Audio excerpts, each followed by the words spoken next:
गरीब लड़के ने ऐसा क्या कह दिया। एक 8 साल का लड़का अपनी छोटी बहन को लेकर मंदिर के एक तरफ कोने में बैठा हुआ था। हाथ जोड़कर भगवान से ना जाने क्या मांग रहा था। उस लड़के के कपड़े भले ही गंदे और फटे हुए थे, लेकिन मन उसका एकदम साफ था।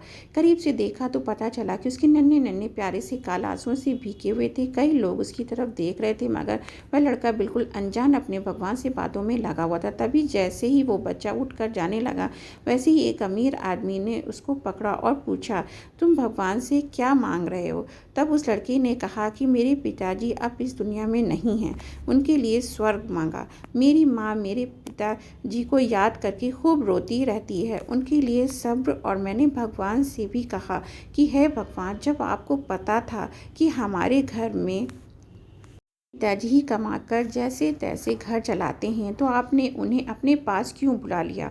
अब हम क्या करेंगे। ये कहकर वो 8 साल का बच्चा रोने लग गया। तब उस आदमी ने पूछा कि बेटा, क्या तुम स्कूल जाते हो। तो उसने कहा हाँ कि साहब, मैं रोज़ सुबह जल्दी ही स्कूल चले जाता हूँ। तो वो आदमी पूछता है कि तुम कौन सी क्लास में पढ़ते हो। तो उस बच्चे ने कहा कि अरे साहब, मैं कोई स्कूल में पढ़ने थोड़ी जाता हूँ, मैं तो रोज़ सुबह वहाँ चने बेचने जाता हूँ। मेरी माँ मुझे रोज़ चने पैक करके दे देती है, वही पैकेट में रोज़ स्कूल जाकर बेचता हूँ। और स्कूल में कई बच्चे मुझसे चने खरीदते हैं। बस हमारा यही तो काम है साहब, इसी काम से ही हमारे घर का गुजारा चलता है। ये सुनकर उस आदमी को भी बहुत बुरा लगा। तब उस आदमी ने उस गरीब बच्चे से पूछा ही लिया कि बेटा, क्या तुम्हारा कोई रिश्तेदार नहीं है। तो 8 साल के उस लड़के ने कहा कि पता नहीं साहब, लेकिन माँ तो ये कहती है कि गरीब का कोई भी रिश्तेदार नहीं होता। तब वो आदमी बोला कि तुम्हारी माँ एकदम सच कहती है। इस बात पर बच्चा बोला कि नहीं साहब, मेरी माँ रोज़ ही झूठ बोलती है। तो वो अमीर आदमी चौंक गया और बोला कि कैसे। तो वह बालक बोला कि रोज़ खाना खाते वक्त माँ बस हमें देखती रहती है, और जब मैं बोलता हूँ कि माँ खाना खाओ ना, तो पता है मेरी माँ क्या बोलती है कि बेटा, मैंने तो कब का ही खाना खा लिया। लेकिन साहब, जब खाना मेरे सामने ही बना है तो भला माँ ने कब खाना खाया होगा। अब ये सब सुनकर उस बच्चे के साथ साथ उस अमीर आदमी की आंखों में भी आंसू आ गए। तब उस अजनबी आदमी ने उस लड़के से पूछा कि क्या अगर तुम्हें खर्चा मिल जाए तब तुम अपनी पढ़ाई करोगे। तो बच्चा बोला बिल्कुल नहीं। तब वो आदमी फिर से हैरान रह गया और उसने वजह पूछी।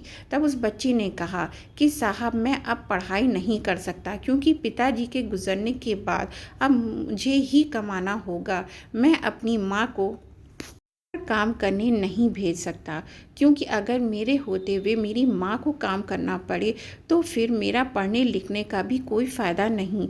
और अगर अब पढ़ना लिखना ही होगा तो मैं अपनी छोटी बहन को पढ़ाऊँगा।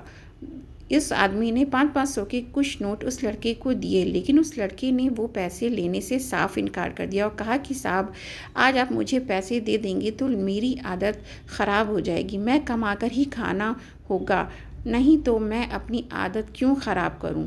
आप ऐसा कीजिए साहब, मंदिर के बाहर कुछ गरीब लोग जो बहुत ही लाचार हैं, ये पैसे आप उन्हें दे दीजिए, आपका भला होगा। जिन्हें आपके पैसों की सख्त ज़रूरत है, उन्हें ये पैसे दे दीजिए। फिर वो लड़का अपनी छोटी बहन को लेकर वहाँ से चला गया, लेकिन उस अमीर आदमी को एक सबक दिख गया। वो अमीर आदमी वहाँ खड़ा खड़ा ये सोच रहा था कि इतना छोटा सा लड़का कितना समझदार है, और आज वो मुझे भी ये सीख दे गया कि सहायता सिर्फ ज़रूरतमंद लोगों की ही करनी चाहिए। और वो बच्चा अपनी माँ से भी कितना प्यार करता है। मैंने उस पर पढ़ाई का खर्चा भी देने के कहा, मगर उसने अपनी माँ के लिए अपनी पढ़ाई को भी ठुकरा दिया, मेरे दिए हुए पैसे भी ठुकरा कर चला गया। तो दोस्तों, क्या उस छोटे से लड़के ने अपनी माँ के लिए पढ़ाई को ठुकरा कर सही किया या गलत। और क्या उस लड़के को उस अमीर आदमी के पैसे लेने चाहिए थे या नहीं। प्लीज़ कमेंट में ज़रूर बताइएगा। धन्यवाद।